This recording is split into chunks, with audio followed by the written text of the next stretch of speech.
stewardship, and profitable ranches. In his podcast, Love the Land, he is named for something that we hear him say often, and that is people are out there who love the land, and we need to reach them.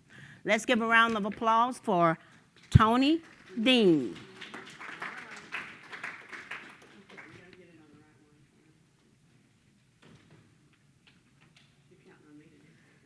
Uh-huh.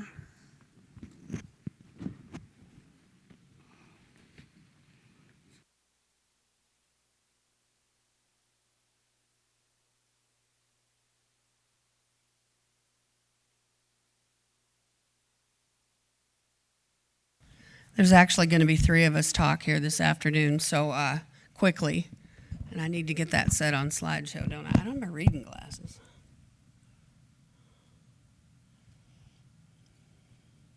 Oh, there we go.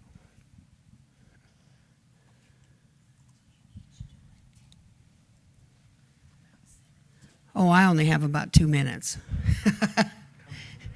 My name is Jenny Pluhar. I'm the Executive Director of the Texas Grazing Land Coalition. We're going to talk to you today about an initiative or a movement that we're doing in Texas that we think is very important in getting conservation on the ground.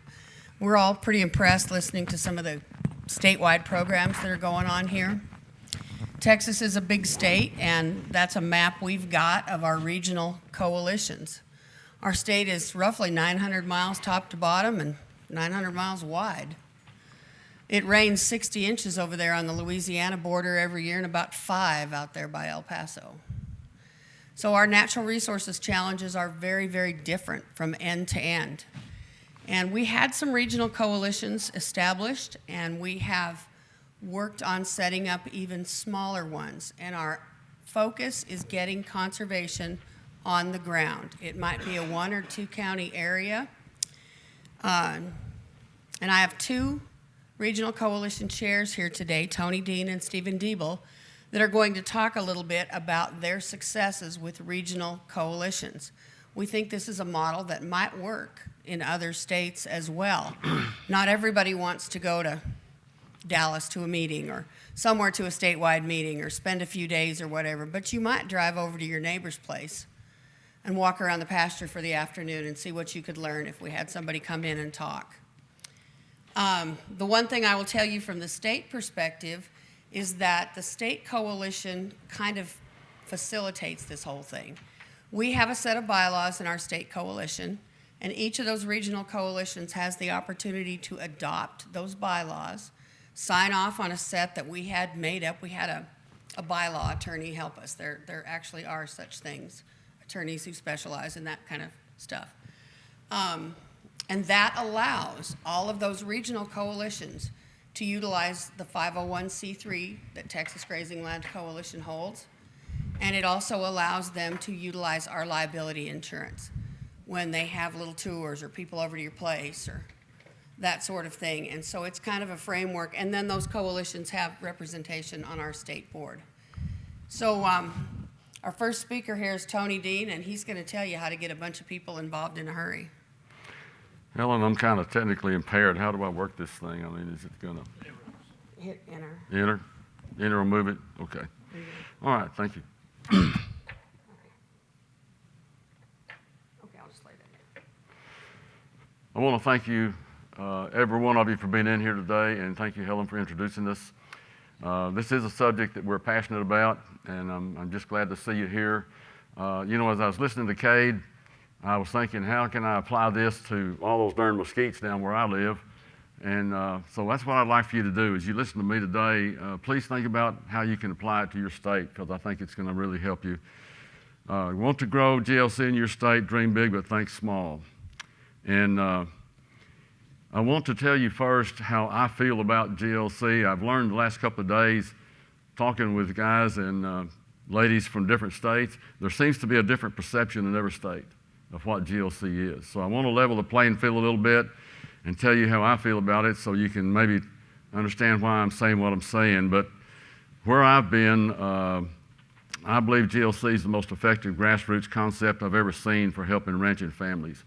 and I want it where I live, and I want you to want it where you live.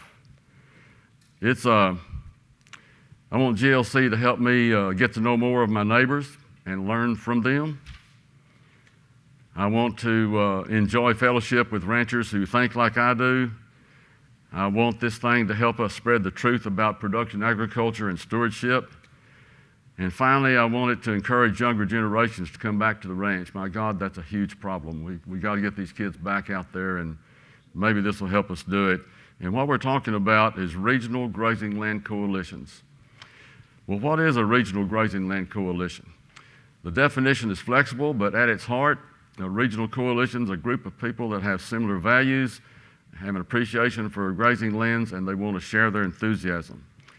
Now, you got to remember this can be a small area, maybe a county, or it can be several counties, just depending upon what the group wants to do.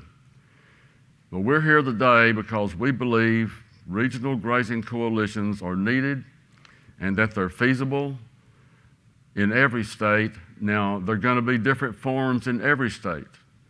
There are different forms in Texas from one side to the other, but we think there's a way to do it for you to do it. Now, how do I know all this? What makes old Tony the expert? Well, I'm certainly not an expert, but I can tell you what I believe about it.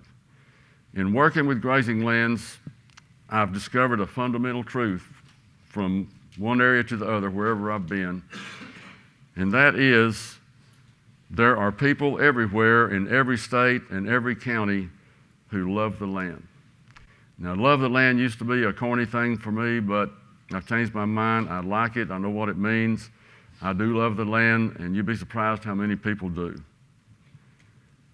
Now, the folks we're talking about, they may not want to go to state level meetings, and they may not can go to state level meetings like, 200 or 300 miles and stay a night or two. They might have physical problems or financial issues. They may just not want to do it. And this is the audience you're reaching with regional coalitions. It's not an audience of people that want to go to these meetings. Now, I've had a lot of folks tell me, how do you expect me to have these little groups out in our state? We can't even get anybody to run for our state offices. Well, I'm telling you, here's the answer. You got a whole different clientele that you're dealing with. And they will have no desire at all to be on a state GLC committee. This guy works for me when I'm shipping and branding. That's Bo Crabtree. He's a hell of a cowboy and he loves the land, but he ain't going to be an officer anywhere. But because they love the land, they want to be part of something good for the land. Now, I believe it's human nature.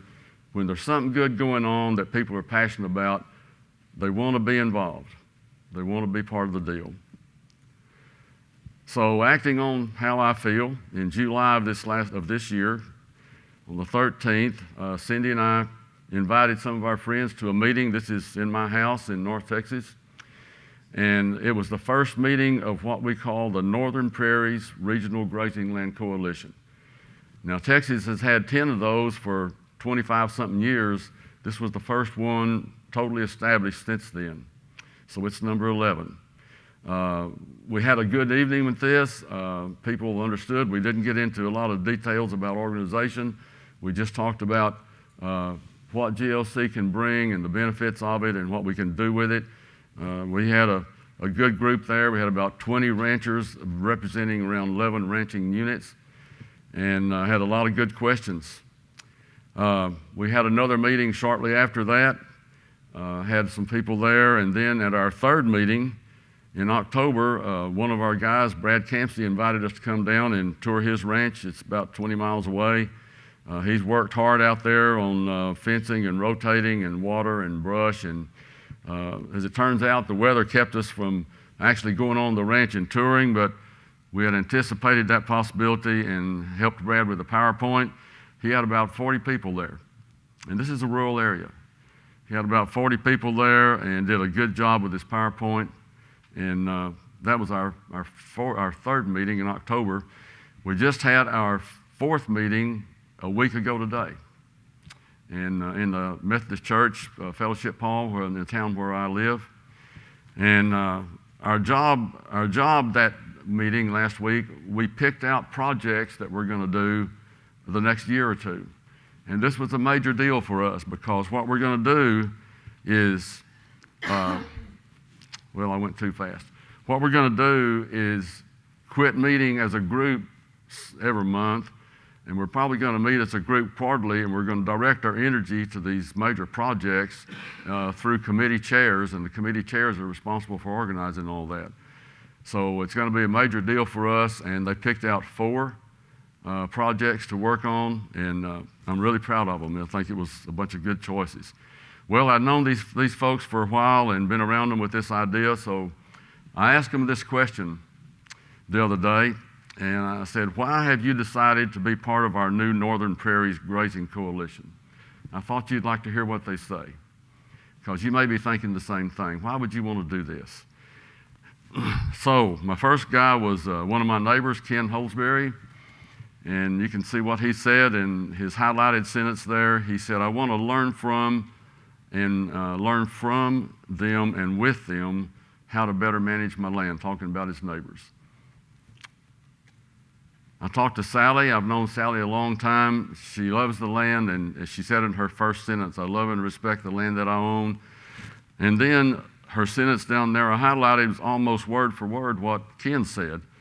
She said, I'm involved in our local GLC to learn with and from other experienced and caring landowners. Then I talked to my old bud, Brad Campsey, that had us down on his ranch, and essentially the same answer. He wants to meet and to share ideas and results that can benefit all. And I just kept going. I talked to Connie and Steve, and they all had the same answer. They all just wanted to be with people that thought like they did, and that's why they were coming to these meetings. And these are busy people. And I believe with all my heart that all of them love the land. You know, I keep using that term, and if you love the land, you know what it means. If you don't, it doesn't mean you're a bad person, you're just not there yet. You know, you need to keep working on this thing. But I believe they do, and because they care deeply about the land, they want to be around others that feel the same way. They want to network and fellowship with these friends so they can learn ways to improve their own ranches. You know what I call that attitude? I call that stewardship. I believe that's the definition of stewardship. They want to take care of what they're dealing with, and I think this is the driving force behind the successful regional grazing land coalitions. Now, I believe this old saying, if you build it, they will come. I think all we have to do is put the framework out there in a lot of states and get somebody that's, you need a chairman that's really motivated, and I think he'll be able to sell this thing in a lot of states. If somebody tell me how many pounds of fuel I have there. I put it this way, I didn't burn it. I chickened out. Let's talk about some advantages of these regional coalitions. Number one, local meaningful issues are addressed. That's what we did the other night. We had 9 issues on the table, and we chose 4 of them because they were most important to us. Number 2, friends and neighbors learn from each other. It's a lot of fun. Number 3, you wouldn't think about this, but these groups create leadership opportunities. A lot of the folks that you're going to get to come and see you have really never been in leadership positions with their peers. And they get to be a chairman of a committee or something like that, and you would be surprised how they grow in that. Number 4, regional coalition activities on the land result in a high rate of beneficial change on the land. And my meaning there is, if you respect one of your neighbors and he's doing something good, you're probably going to try it. Number 5, don't have to travel so far. That's a big deal.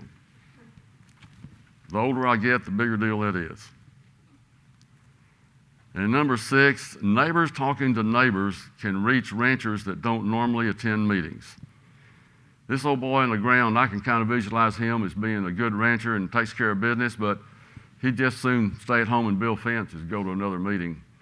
But his neighbor rode over and personally invited him, and he's going to go to that one. Now, this is the one I think is the most important out of all those. Regional coalitions serve as our primary area of involvement for individual ranchers who want to be a part of GLC. I can't tell you how many times we've been out and around doing GLC work and somebody will say, I like that, how can I get involved? Any of these guys could come up to us and say, I want to be involved in GLC. Well, where would we put them? Do you have room for them in your state committee? We don't. That committee's full. So if you don't have an outlet for them, what are you going to tell them? That's what worries me. Regional coalitions can welcome every one of them. And that's the job we have in setting up a regional group. Anybody that walks in the door, we're going to find a job for them on one of those 4 committees. And they're going to feel like they're contributing something. And they're going to come to the meetings. By being active in their regional coalition, ranchers will learn from each other. They'll enjoy the company of others who believe like they do. And they'll all become better stewards of this earth. Now, this is my last slide for my session on this part. I want to tell you what I believe are the qualities of a successful regional coalition. Number 1, you need an inspired local leader with a vision. He needs to have a vision of what he wants or she wants. And by the way, I'm having a lot of ladies coming to this meeting. Number 2, you need to create opportunities to learn together and have fun. Number 3, leadership willing to delegate. You don't want some guy that can't let go of it. He needs to be a delegator. And number 4, ongoing projects that require continuous attention.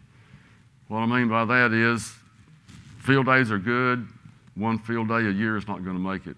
They'll get tired of it and they won't come. But if they have a responsibility on some committee to come and give you a report every time you meet, they're going to be active. And finally, partnerships with active, like-minded groups. GLC is big on partnerships, so pick them that think like you do and that want to get in and be active with you. Okay, I'm going to introduce... Before you start, can you tell us the projects that your brand new coalition... I happen to have some copies right here. Can you tell us what the choices were and which ones they picked? Yes. And by the way, I thought that might be a question, and if you're interested, I've got a few copies. This is the paper I handed out that night, and I've highlighted them in red, and you can look at them, but I'll read them right quick. You don't hand them out? Number 1 was actually number 1 on this paper. It was a plant ID deal. We have a lot of questions about plant identification. And people just want to know what's growing on their place. And so I came up with an idea, and they liked it, and it's number 1. I think number 2 was generational transition, how to work with getting the land transferred from generation to generation, and we're going to work with Nebraska on that. Are my Nebraska buds in here today? So we're going to pattern what we do after Nebraska. They also picked carbon credit activity. That was a pretty definite thing. They all wanted to do carbon. And they picked number 6 on the back of this paper. This is something I wanted to do, and they like it. I want to have what I call a spiritual thread running through everything we do with this coalition, because we all know where all these gifts came from. They came from the Lord. And I don't want to be overbearing with it, but we want to find a way to have a spiritual thread within our printed stuff and with what we do in the field. And I'll tell you just a little bit more about that in just a minute. I want to introduce my boss. This is our chair down in Texas, Mr. Stephen Diebel. Stephen, you want one of these?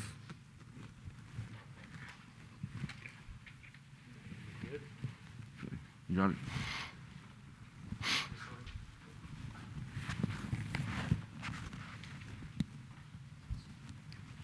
Can y'all hear me? There we go.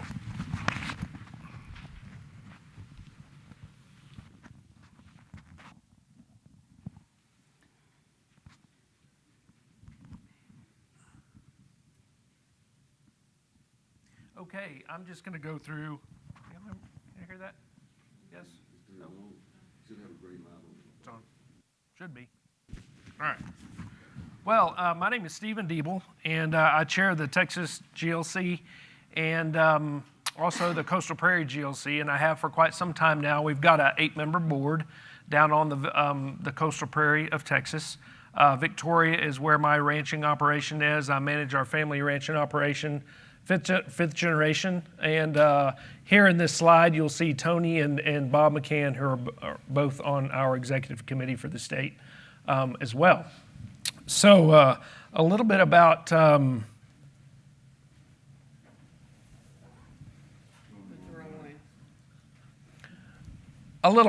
Coastal Prairie GLC. We were formed in the early 90s, and we're a 501c3. We've got an 8-member board and also about a 6-member associate board that we work with for our younger producers to get them involved in the things that we do. A few other things that the Coastal Prairie has really been emphasizing over the last number of years would be grants for our Atwater Prairie Chicken Recovery Habitat. We do numerous projects with USGS regarding brush control, brush management tips through Texas Tech University and others. We continually host brush workshops on an annual basis. We have numerous data collection and forage production opportunities following these brush control events, and we're constantly developing spreadsheets and looking at the economic values and the economic ROIs on the things that we do as management techniques. So we're very in tune to the business side of things. One of the things that we've been really successful with, and that is our intern program. This coming summer will be our 4th summer, and basically what we wanted to focus on is generating the next group of leaders, the young ranching professionals that we feel are very important to carry on the legacy of the resource management. So we what you see here is our associate board, which is our each one of these members just happens to work for one of the ranches or the board members associated with our Coastal Prairie board, and we gave them the task of coming up with a platform that would be applicable for our interns. And they developed the handbook. They developed everything that we have today with regards to our intern program. So it's a program that begins the end of May and concludes the end of August. We typically take 3 to 4 interns, depending on the ranchers involved. And we feel it's a really in-depth study of what we do on a day-to-day basis. We will put them through the business side of things, the financial side of things. We will put them through brush control things. We will do wildlife census. We will do financial statements and break-evens on feeder cattle and retained ownership opportunities. So everything that we do from a business perspective on the ranches, we expose these interns to, and we feel like it's been a very successful program. We've got interest levels from all over the state now, and our goal is to hopefully take this statewide. I know we've been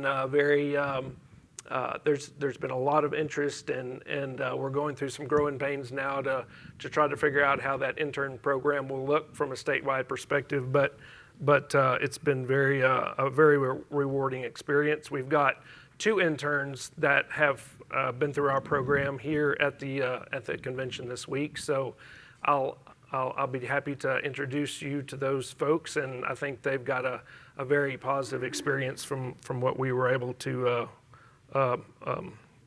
let them go through. So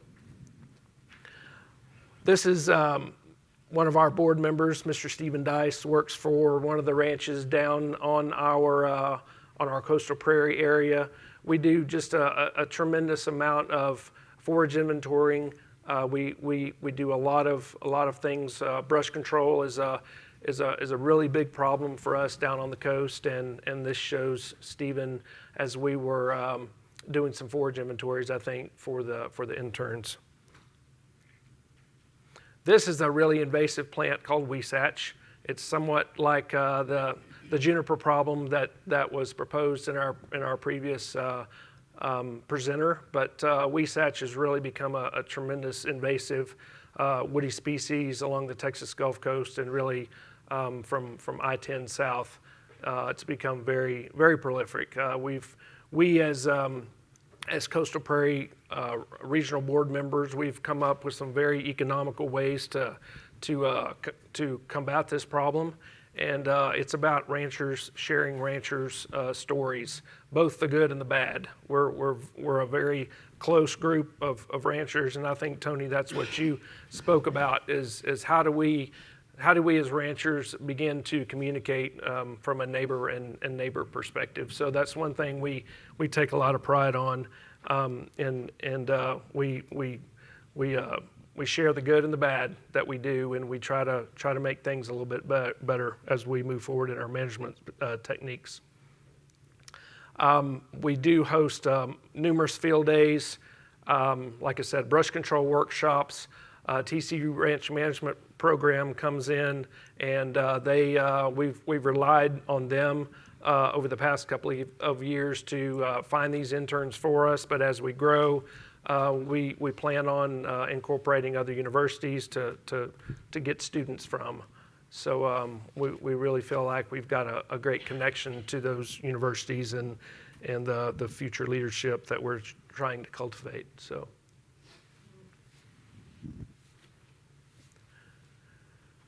I guess my last, I think this is my last slide, Tony. But one of the things that I think Tony and I wanted to emphasize in growing your GLC in your state from a regional perspective is just begin somewhere. It doesn't necessarily have to be a big planned event. You can have 2 to 10 to 20 people at these events, and I think just having the opportunity to start. Find an issue, find something that's important to a region or to a group of ranchers, and just start. We've begun what we've called rancher roundtables on the Coastal Prairie region, and basically we take an issue, and we do that once a month or once every other month. We bring in an industry professional that'll speak on a subject, and we just we begin that way. So that's another way that we've allowed ourselves to get together outside of our internship program is through rancher roundtables and brush workshops and the like. So I know that's a lot of information covered in a short period of time, but regional coalitions have really been for our region anyways, and they may not be applicable for everybody, but for our part of Texas, it's been a great and rewarding experience. So I'd be happy to take any questions. Well, Helen, if I can, Helen, Sure. I have one more slide. Can we show that instead of questions? 30 seconds.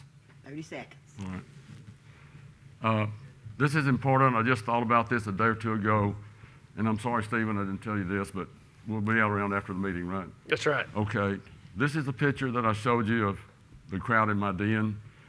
And what I thought about is the people dynamics going on here. And I'm just going to give you one example, although there's about 10 of them in this picture. See this couple sitting right over here, this lady and this guy right here? That's a father-daughter team.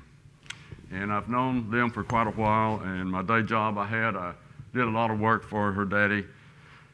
And she's the one that is going to try to take the ranch over, and she's not going to have her daddy much longer. He's sick, and she knows it, I know it. And so for a while, she's been driving an hour and a half from Fort Worth every Tuesday and working with her daddy all day and into the night, trying to learn the business as best she can and still take care of her kids. And we want to be there for her as a support group when she loses her dad. She's going to need us. And so you know when we schedule our meetings? When she's available. We schedule them on Tuesday when she's there. My point is, this goes on. There's lots of things going on in here. And this is the only place that you can do this, I think, in GLC, where you can really minister to your friends. Thank you, Helen. Thank you. Let's give them a round of applause.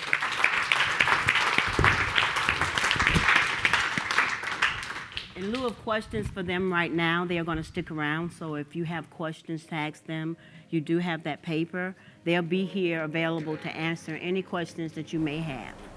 You're welcome.